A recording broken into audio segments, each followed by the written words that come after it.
What is up, YouTube? Today I'm coming back at you with another video, and today is a video that I've been thinking about for quite some time, I think now is probably a really great time to talk about this because there is a new edition of D&D on the horizon, and although it is a new edition, it's very much the same thing or very similar to the current 5th edition. While this is by no means meant to be a diss on the new edition of D&D or 5th edition. In fact, I own both of those editions so far, and I think they are decent games, and I have no real super large issues with them. Sometimes it's nice to branch out. And I've seen a couple people do videos similar to this, but I want to talk about why I wanted to tackle the same subject. So today's video is going to be 3 fantasy tabletop RPGs as alternatives to Dungeons and Dragons. These are all going to be strictly fantasy, which is one thing that I find some of these lists to basically vary in genre from sci-fi to other things. But I find people that are really into D&D and are looking for alternative oftentimes are looking for other fantasy games. So these are going to be strictly traditional fantasy RPGs. And the other thing is, a lot of these lists also include games that are basically derivatives of D&D, where they share very similar mechanics and are essentially D&D but with a few house rules, or D&D with the numbers filed off. And I don't want to cover games like that because, in my opinion, personally, and from my own experience, when I get tired of playing D&D, I don't want to go to another game that is essentially D&D, where you're still rolling a d20 with modifiers, hitting target numbers. I don't really want that if I'm tired of D&D. So these games are not going to have any shared DNA with D&D. I will say, though, if that is something you are looking for whatever reason, and you want my opinion on a D&D alternative, but doesn't carry the baggage of the IP, but you still play it like D&D, I think basic fantasy is the best and one of a really well supported option, and you can also play the game entirely free, or you can buy physical hardbacks or softback versions of the game. And that's all the time I'm going to spend on that, because I feel like fantasy RPGs that don't have any shared DNA with D&D are a little bit more interesting and aren't as talked about as much. So let's get right into it. These aren't going to be full reviews of these systems. I'm just going to talk a little bit about what I like on each system. I'll flip a couple pages in each book, and then I'll move on to the next game. And so these are 3 fantasy tabletop RPGs that I consider to be good D&D alternatives. I should also mention, the other criteria is all of these games can be picked up in a current edition. These aren't all, actually none of these are the current edition of the game. These are just the editions of the game that I have. But they all have new editions that can be picked up brand new from the IP holders. So I'll talk about that as we go through each one. So the first game I want to talk about here is RuneQuest. So RuneQuest is actually one of the oldest tabletop fantasy RPGs. It started, I believe, in the late 70s, and it is going on to this day. There is a new edition that I think was published in 2022. It is currently being supported by Chaosium. The version I have here is the 4th edition. I think they're on maybe 6 or so. This is the 4th edition. Wait, no, I think they're on 7th edition for RuneQuest. This is the 4th edition. This is the one I have. And they all pretty much play pretty similarly. They're D100 based systems, and essentially they are skill-based, classless games where you put points into your skills, and the skills go up to 99, and the goal is to roll under that on a percentile die. And that's essentially how the skill system works, and that is like the meat of the game. The setting, there is, for most of the RuneQuest editions, there is an included setting called Glorantha. It has some of the most in-depth lore out of any tabletop RPG. And that can be a little bit intimidating. And that is actually one of the reasons why I prefer this version of RuneQuest, is because although there is Glorantha lore in this version, it is mostly contained in a separate tome, so you're not going through the lore as you're going through the rules. I really, that's one of my biggest pet peeves, is I don't like the lore cluttering up my rules books. I don't mind lore, but I prefer that to be in like a separate book. Some other things about this game that are unique is the magic system. There are actually a couple different magic systems in RuneQuest. And it varies from edition to edition. This edition specifically doesn't get a lot of love because they changed the way one of the magic systems worked, and that is rune magic. In this game, runes are actually physical items that you have to track down in order to cast spells. I personally like that. A lot of people don't. That's mostly from that's mostly because that's changing like a well-established thing, like a well-established lore. I do also have second edition, which is a much more classic version of RuneQuest, but another interesting part about this system is the armor system. So this game works off of hit locations, so if you've ever played like Fallout, where you can target different aspects, like different parts of the body, like that is basically what the hit location system is for RuneQuest. And because of that, you can actually armor individual parts of your body. So you can armor your legs with a certain type of armor, and armor your torso with a different type. You can wear a helmet or not wear a helmet, and that provides varying degrees of protection. So I think that's kind of cool. It does slow the game down a little bit because you're having to roll on your hit location table as you're going, but each individual location has its own set of hit points, and if one of your locations gets down to 0 or gets low enough, you have drastic consequences to that hit location. So that's one of the things about that that is a little bit different. Combat essentially works as you roll your D100 plus modifiers, and then the defender rolls to parry, and you see which one wins, and that's essentially how damage works.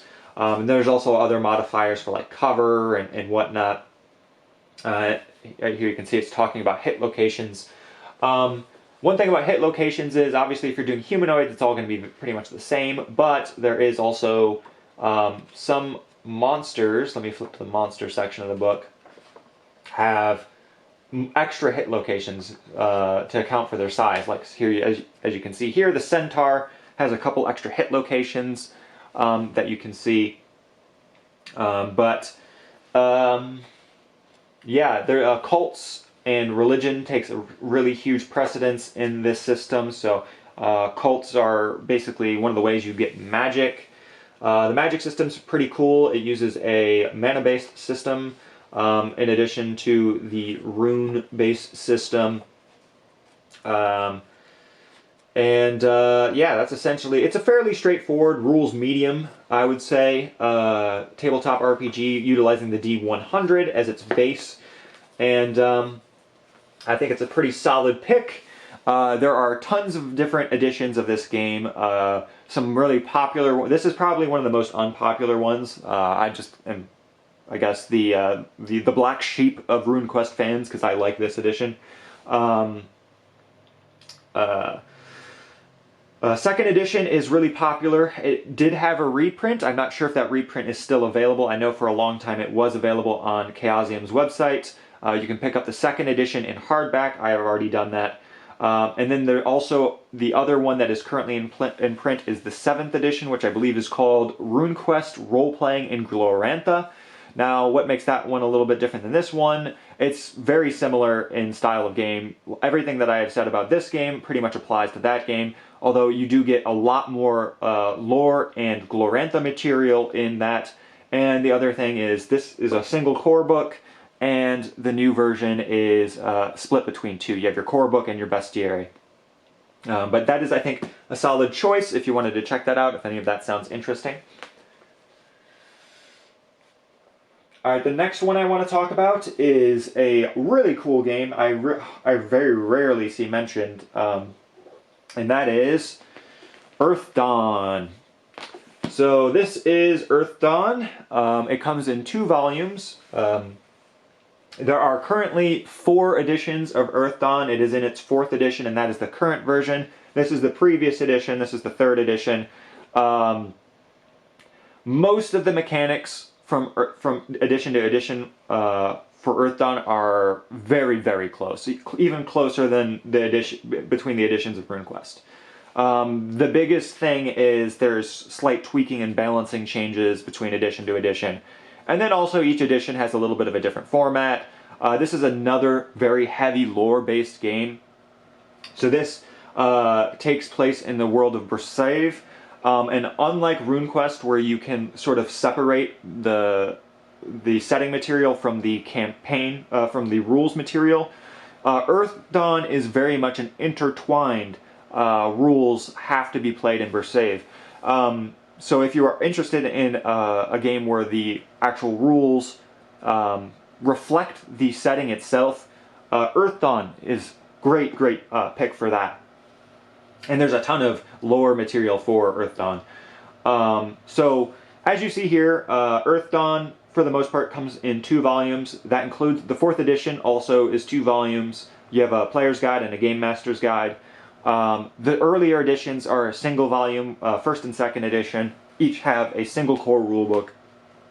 But as it got larger and expanded, they broke them up into 2. So let's talk about the player's book first. So the player's book has a majority of the rules for playing the game, obviously. One thing I will say about the Earth Dawn series, has some of the best art I've ever seen out of any tabletop RPG. But that's obviously a personal opinion. You can see a little bit of Bersave here, but the artwork, let me see if I can find some of the art pieces in here. So the artwork for Earth Dawn is just absolutely fantastic. It's probably my favorite artwork out of any tabletop RPG is Earth Dawn here. So Earth Dawn is similar to D&D in the fact that it is a class-based fantasy RPG. It is a slightly darker world than your standard, maybe Forgotten Realms campaign. It's more close to something like a Dark Sun, and it captures a lot of the same tropes of D&D, but the biggest thing about this is you can see, well, actually, this is the results table. Maybe if I can't find the actual page where it has the table.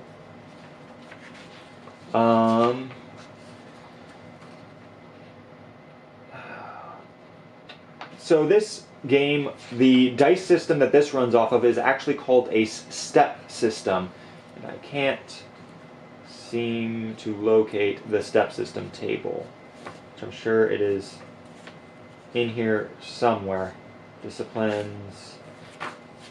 Alright, regardless, the step system essentially is a really cool system where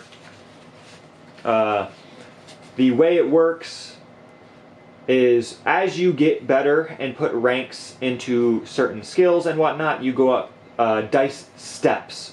So if you've ever played Savage Worlds, it's similar, but it's the steps are combinations of dice. That's the thread difficulty. I really wish I had the skills. So this is the skills. Maybe it's in here. The dice steps. I'll look it up real quick. So it works off of a dice step system where as you get better, you get new combinations of dice. So you're rolling more dice, better dice as you get better. Let's see. If I can't find it, you'll just have to trust me on this. I don't remember what the exact dice combinations are, which is the reason why I'm trying to look this up here. Let's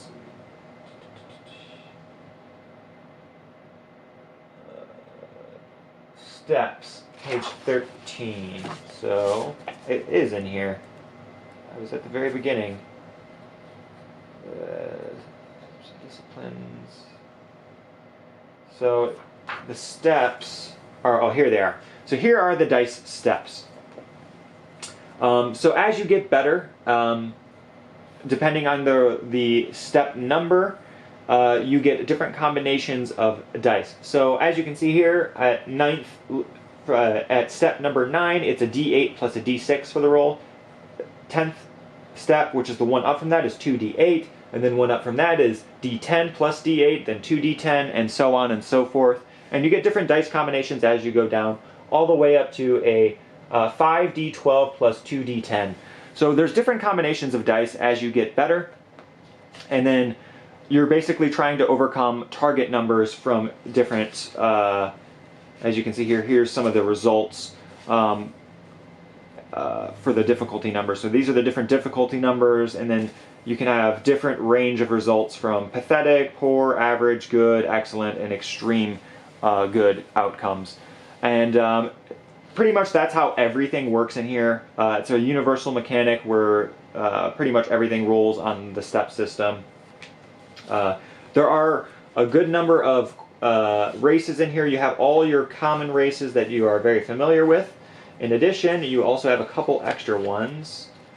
Okay, so you have dwarves, elves, humans, Obsidian, which is a rock-like species. You have orcs, trolls, and then T'Skrang, which are like these dinosaur bird things. I think those are probably some of the coolest ones in here. And then lastly, you have the windlings, which are like fairies. And then from there, you also get a good number of classes in this. Some of the classes are unique, I think, to this. So you have Air Sailor, Archer, Beastmaster, Cavalryman, and then you have Elementalist, Illusionist, Nethermancer, Scout, Sky Raider, Swordmaster, Thief and Trabidar, Warrior, Weaponsmith, and then the last one is a Wizard. So that's basically how that works. And it has a pretty decent magic system. It's not like the most innovative magic system, but it is a pretty standard magic system. But that is the player's book. And then for the Game Master's book, you have all of your Game Master material, including a bestiary in here. Sorry, that would be my extra step sheet there. You have a lot of your lore is going to be in the Game Master's book, and also you have, let me find the bestiary where that starts. You have a bestiary in here with a large array of very unique creatures like the Mulgrim and the Hutawa. But you also have very classic stuff in here like griffins, and there's dragons as well. Thing about dragons in this game is they are incredibly intelligent and they are incredibly deadly. One of the things about Earth Dawn is it is a very dark and unforgiving system at times, but not so much where you're dying in one hit. But Earth Dawn is a fantastic dark fantasy game. Like I said, it runs off the step system with different combinations of dice as you get better in certain steps. Magic system's fairly straightforward. A lot of good races and classes. My biggest complaint with Earth Dawn is there is not as much supportive material. Pretty much each edition gets like one companion, and that's pretty much it. In 3rd edition, you got 2 companions. You got a Player's Guide companion and a Game Master's companion, which I both have, and that was it. The current edition, 4th edition, you've got your Player's Guide, your Game Master's Guide, and then a general companion for both Game Masters and players. And that's all that's currently available in terms of expanded materials. There are adventures that are published for each edition. It seems like they like to focus not so much on expanding class options and whatnot, but they definitely focus more on adventure material and lore material. So that is Earth Dawn. I think it's a really solid pick in terms of a fantasy alternative. And the very last one we're going to talk about is my personal favorite of the three, and that is Rolemaster. So Rolemaster is another D100 based system, but it is not related to the RuneQuest system at all. In fact, in RuneQuest you're trying to roll low. In Rolemaster you're rolling high on your D100. It does share some similarities in the fact that it is primarily a skill-based system, but there are classes, but they don't really work the same way because it is a skill-based system. Your classes basically just give you starting skill packages, and then you also get training packages that you can do. Rolemaster is a skill-based system, as you can see here. You can see a lot of the skills here. Your skill system is actually broken up between two different categories, two different types of skills. You have skill categories, which apply to many different skills, and then you also have individual specialized skills. And essentially you add your specialized skill plus the skill category, and that'll be your bonus to your roll. And you're trying to roll high. There's a lot of different skills in here, and in fact there are actually expansion books specifically for the skill system. Just like I said with the other two, this does have a current version that is being published. There's actually two versions currently in print for Rolemaster. You have Rolemaster Classic, which is essentially the reformatting and retelling of the classic first and second edition rules, which it has 4 core rule books, and I think that's probably the best way to start. And then they have the new edition that is still coming out. It is just come out. It has one more core rule book yet to come out, and that is called Rolemaster Unified, and it is going to be also a 4 core rule book set. This is actually the, I believe, 5th edition. No, this is the 4th edition of Rolemaster. This one actually is contained in one book, one core rule book. Some of the stuff is condensed, but that was expanded in accessory books later. But this is a single core rulebook version of the game. But as you can see here, tons of skills to pick from, and a lot of basically what you're doing is going to be in skills, like you have crafting, which underneath crafting you have cooking, leather crafts, metal crafts, rope mastery, stone craft, wood craft, and others. In terms of like lore, you've got like fauna lore, flora lore, heraldry, history, philosophy, race lore, region lore, religion. So there's a lot of skills in this game, a lot of skills, more than most. The interesting thing about Rolemaster, other than the fact that it uses D100 rolling high, is the combat system is the big selling point, in my opinion, for Rolemaster. So for Rolemaster, you do use your skills as you use your skills as part of your attack roll. So you can put ranks into your different armor types here, and you can also put ranks into your weapons. So each rank that you put into your weapons will give you an additional bonus to your D100 roll. And then every single creature, including your player character, has a defensive bonus that is a static number that is subtracted from the attacker's roll. And that will give you a... let's get to the charts. So the big thing that Rolemaster is known for is its charts, which it's oftentimes known for as Chartmaster. So let's get to, let's say, two-handed weapons. So you have your attack bonuses. So you take all your attack bonuses from your weapon skills, any conditional modifiers, the weapon modifiers down here. You subtract the opponent's defensive bonus. Once you've done that and made your roll, you roll here, and this is your weapon attack chart. So each category of weapon has its own attack chart.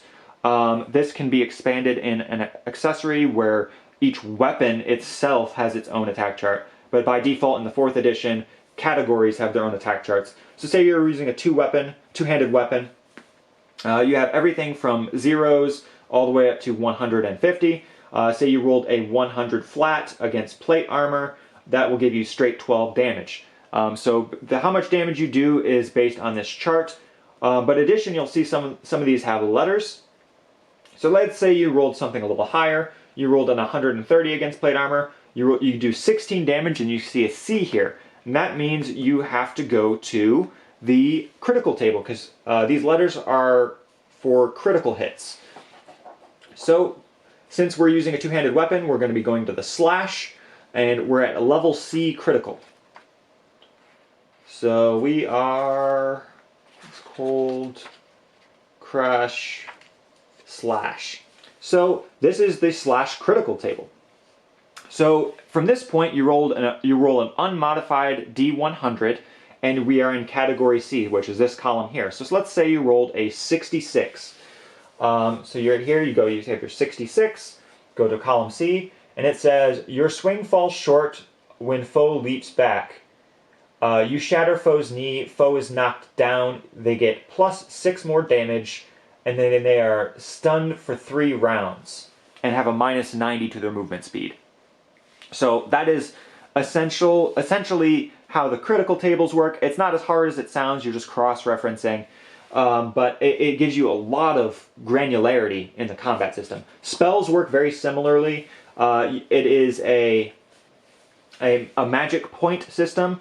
One thing I will say about the spells is the spells are in a list, so like there's a bunch of different spell lists you can choose, but each spell level is how much it costs to cast. So to cast a 10th level spell, you use 10 power points.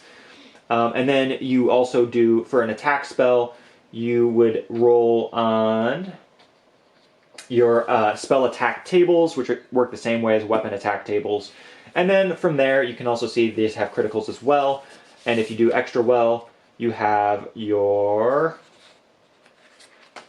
spell criticals, like the heat. And then we also have cold and basic spell, that's a basic spell attack table. Heat and cold, and then I believe there's also ball attack as well. Spells. So that is essentially how that works. Like I said before, it is a class-based system. I'll go to the index here and I can talk about some of the classes. So the professions, which are the classes, you have a fighter, thief, rogue, magician, cleric, mentalist, ranger, dabbler, and bard, which are your base core classes. There are some books that I have that add more classes as well.